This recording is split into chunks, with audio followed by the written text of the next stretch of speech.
এই শীতের মধ্যে লাউ খেতে কিন্তু বেশ ভালো লাগে। সাহেবের একজন পছন্দের মানুষ তার বাড়ির লাউটা দিয়ে গেছে খাওয়ার জন্য। একদম কচি লাউ আর বাড়ির লাউ বলে কথা, এটার স্বাদ তো একটু আলাদা হবে। চাষের লাউ খেতে একরকম আর বাসার লাউ খেতে কিন্তু আরেক রকম। তো লাউটা প্রসেস করতে করতে এদিকে শিম ভাজি আমি বসিয়ে দিয়েছি। শিম ভাজিটা হতে হতে আমি লাউটা প্রসেস করে ফেলবো। এই যে লাউটা স্লাইস করেছি, এখন খোসাটা ছাড়িয়ে নেব। অর্ধেকটা লাউ রান্না করব। তো লাউটা এত কচি, দেখেই খুব ভালো লাগছে। এই যে দেখুন, খোসাটা ছাড়িয়ে নিয়েছি। খোসাটা কিন্তু আমি ভাজি করব এই ছোট। তো সব কিছু প্রসেস করা শেষ, এখন রান্না করব। রান্নার প্রসেস আপনারা জানেনই, এতদল যেভাবে রান্না করে সেভাবেই। তো রান্না করতে করতে কিছু কথা আপনাদের সাথে শেয়ার করি। সেটা হচ্ছে, আমি তো একটা জ্যামে আটকে আছি মনে হচ্ছে।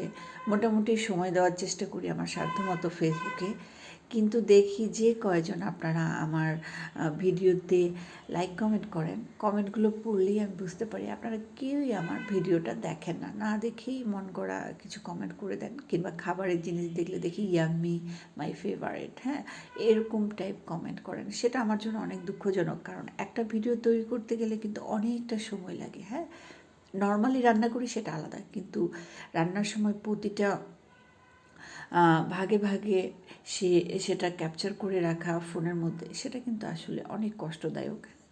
আর সেই কষ্টের পর একটা ভিডিও যখন আমি সবার সাথে শেয়ার করি, সেটা দেখে সবাই যখন একটু দায় সারা উত্তর দেয়, ইয়াম্মি, জুম্মা মোবারক, ওয়ালাইকুম আসসালাম, হ্যাঁ, এই ধরনের কথা বলে, তখন সত্যিই ভীষণ খারাপ লাগে। তখন আমি বুঝতে পারি যে আপনারা কেউই হয়তো বা ঠিকমতো ভিডিওটা দেখেননি। হয়তো বা দুই একজন, হাতে গোনা দুই একজন দেখেছেন, কিন্তু বেশিরভাগই দেখেননি। আমার ভিডিওতে লাইক পড়ে কয়টা? 3টা 4টা 5টা, সর্বোচ্চ 10টাও যায় না। এর মধ্যে কমেন্টস আছে কিছু। তো সেই কমেন্টসগুলো যদি এরকম হয়, তখন সত্যি খুব খারাপ লাগে। তো সে যাই হোক, কথা বলতে বলতে আমার লাউটা কিন্তু সিদ্ধ হয়ে গেছে। হ্যাঁ, এই যে দেখতেই পাচ্ছেন, আমি ঢাকনাটা খুলে একটু ঘেটে দিব, কারণ লাউয়ের ঘন্ট রান্না করব। তো আমার বাসায় তো সাহেব ধনিয়া পাতা খায় না, ওর জন্য আলাদাভাবে একটু তুলে রাখতে হবে।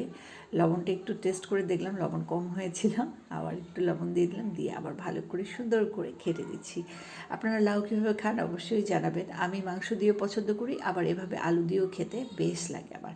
তো সাহেবের জন্য একটু তুলে রাখছি, ওই যে দেখতেই পাচ্ছেন একটু তুলে রাখলাম। আর বাকিটুকুর মধ্যে এখন আমি টমেটো দিয়ে, এই টমেটোটা না, ধনিয়া পাতা দিয়ে দিব। ধনিয়া পাতা দিয়ে খেলে কিন্তু শীতকালের সবজিগুলো খুবই ভালো লাগে। আমার খুব ভালো লাগে মাছের সবজিতে ধনিয়া পাতাটা, এই সময় আমার প্রচণ্ড ভালো লাগে।